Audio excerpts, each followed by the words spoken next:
Welcome students, welcome you St. Angel's Public School online classes, class 8 history chapter 2 the establishment of British Empire in India। पिछली class में हमने discuss किया था कि जो Europeans थे कि कौन कौन से यूरोपियंस इंडिया में आए, मतलब जो हमारा पिछली क्लास का जो टॉपिक था यूरोपियंस इन इंडिया, उसके सेकंड पार्ट के ऊपर हम बात कर रहे हैं कि मेन पिछली क्लास में हमने डिस्कस किया था कि मेन कैसे डचेस इसके साथ साथ पोर्तुगीज इंडिया में आए। लेकिन आज हम क्लास में बात करेंगे कि इंग्लिश जो थे, मतलब जो इंग्लिश पर्सन थे, अंग्रेज थे, वो कैसे आए इंडिया में, उनका क्या मेन मोटिव था इंडिया में आने का और उनकी स्टार्टिंग कैसे हुई। तो सबसे पहले main topic the English east India company, मतलब जो इंग्लिश यहाँ पे आए थे, जो ब्रिटिशर्स आए थे, वो एक कंपनी के रूप में आए थे, मतलब एक कंपनी के साथ आए थे और उस कंपनी का नाम क्या था, ईस्ट इंडिया कंपनी। तो सबसे पहले बात करते हैं, कुछ इंट्रो बात करते हैं कैसे उसकी स्टार्टिंग हुई आनी। तो कहते हैं English became the supreme naval power, मतलब कि इंग्लिश जो थे, मतलब जो अंग्रेज थे, उनकी जो नेवल पावर थी, मतलब कि नेवल पावर मतलब जो नौसेना थी जो पानी में लड़ती है, वो काफी कैसी थी, सुप्रीम थी, सबसे ऊपर थी। क्यों ऊपर थी यूरोप में?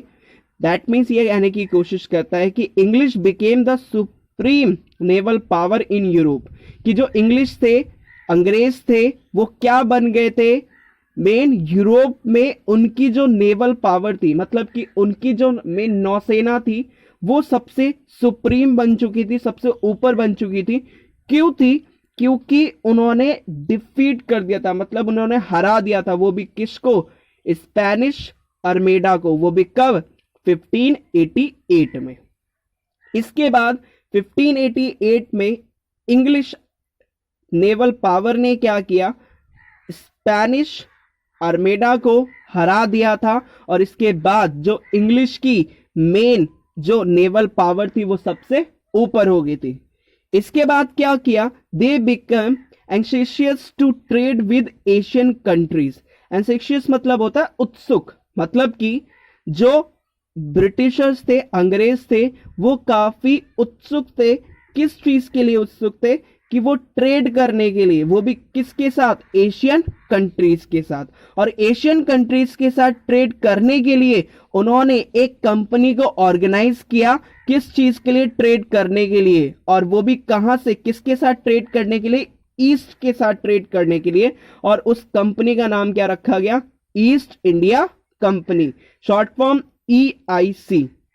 अब बात करते हैं नेक्स्ट कि जब उन्होंने सबसे पहले उनकी नेवल पावर स्ट्रांग हुई, इसके बाद अगला कहता है कि उन्होंने क्या किया, एक कंपनी को ऑर्गेनाइज भी कर लिया, कंपनी भी बना ली, वो भी किसके साथ, मेन ईस्ट के साथ, मेन बिजनेस करने के लिए। इसके साथ साथ अगला कहता है the ambassador of king James first. Ambassador कौन होता है? एम्बेसडर होता है दूत, जो राजा की तरफ से कहीं पर भेजा जाता है, एक दूत कहलाता है, राजदूत। तो the ambassador of king James first, मतलब कि किंग जेम्स फर्स्ट का एम्बेसडर कौन था? हॉकिंस। उसका नाम क्या था? हॉकिंस गॉट ए फरमान।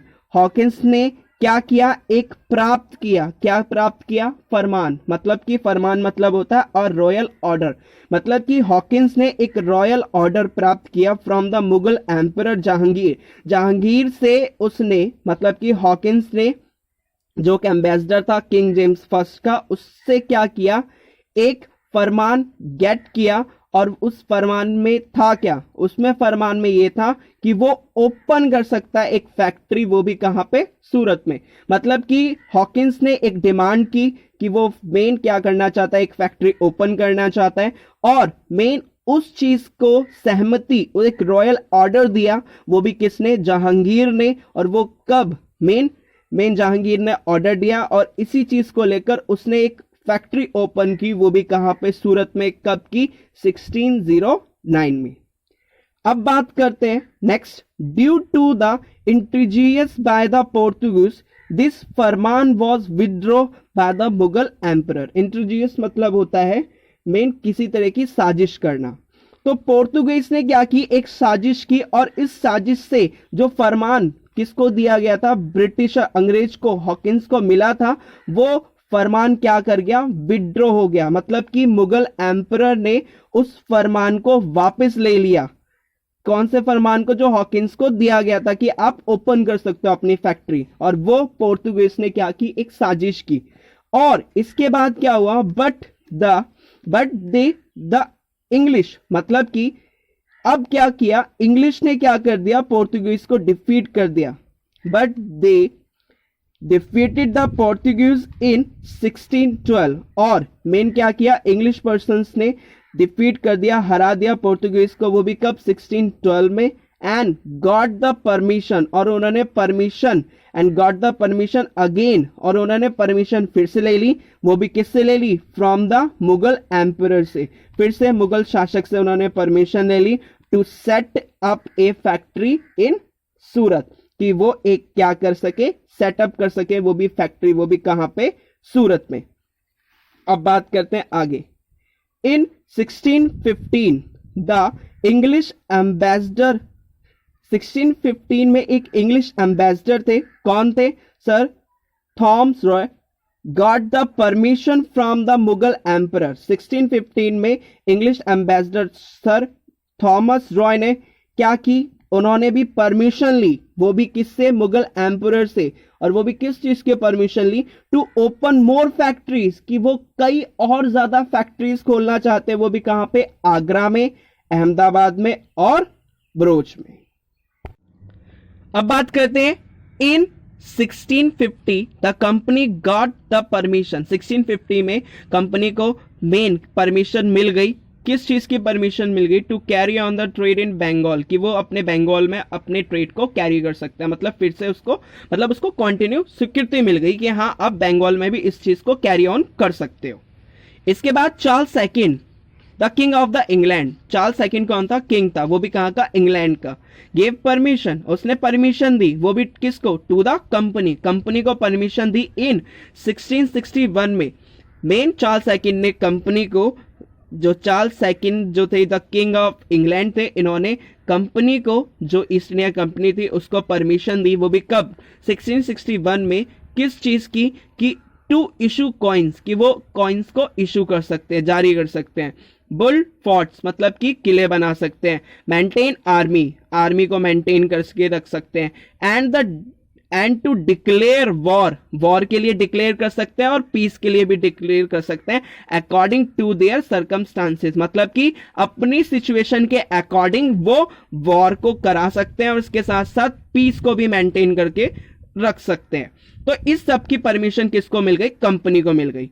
अब बात करते हैं इन 1698 द कंपनी डेवलप 3 विलेजेस, 1698 में कंपनी ने 3 विलेजेस को डेवलप किया, वो भी कौन सी सिटी में, बंगाल में, into city in Bengal, and build the fort William, और इसके साथ साथ उन्होंने किसको बनाया, फोर्ट विलियम को बनाया, वो भी अराउंड द फैक्ट्री, फैक्ट्री के अराउंड में।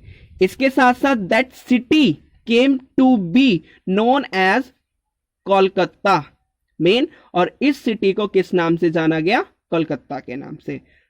अब बात करते हैं, अब उन्होंने, ब्रिटिशर्स ने क्या किया, अब धीरे धीरे वो मेन अपनी फैक्ट्रीज की क्वांटिटी बढ़ाने लगे, और इसके साथ साथ उन्होंने इंटरफेयर करना शुरू कर दिया, started interfere in the political affairs of the provinces in India, मतलब कि अब उन्होंने क्या किया, इंडिया के पॉलिटिकल अफेयर्स थे, मतलब कि प्रोविंसेस, मतलब जो प्रांत थे, राज्य थे, उनके जो पॉलिटिकल अफेयर्स थे उसमें इंटरफेयर करना वो भी शुरू कर दिया, वो भी किसने, ब्रिटिशर्स ने। और इसके साथ साथ जो इंडियन पॉलिटिकल कंडीशन थी, जो भारत की राजनीतिक व्यवस्था थी, वो कैसी होने लगी, वीक होने लगी।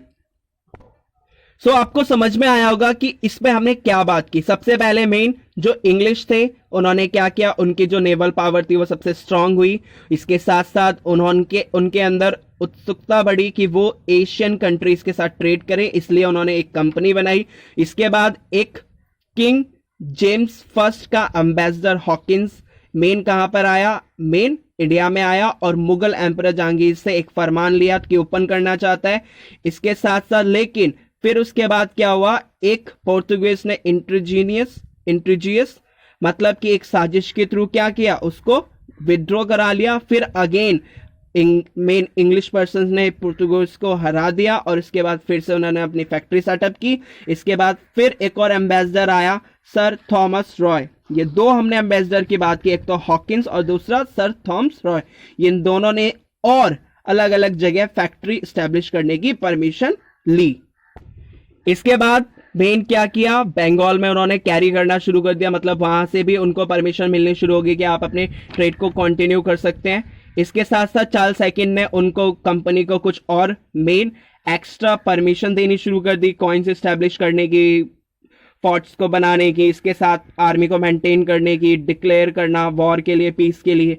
इसके साथ 1698 में मेन क्या हुआ, 3 विलेजेस को डेवलप किया गया और इसके साथ साथ मेन आगे मेन फोर्ट विलियम बनाया गया और ये सारी चीजें की। और इसके साथ साथ उन्होंने सबसे मेन चीज मेन इंटरफेयर करना शुरू कर दिया, वो भी किसमें, पॉलिटिकल अफेयर्स में, वो भी इंडिया के। और जिससे धीरे धीरे पॉलिटिकल कंडीशन जो थी वो भी इंडिया की वो वीक होती चली गई और उसके बाद जो कंट्रोल होता चला गया वो किसका होता चला गया, ब्रिटिशर्स का। Thank you.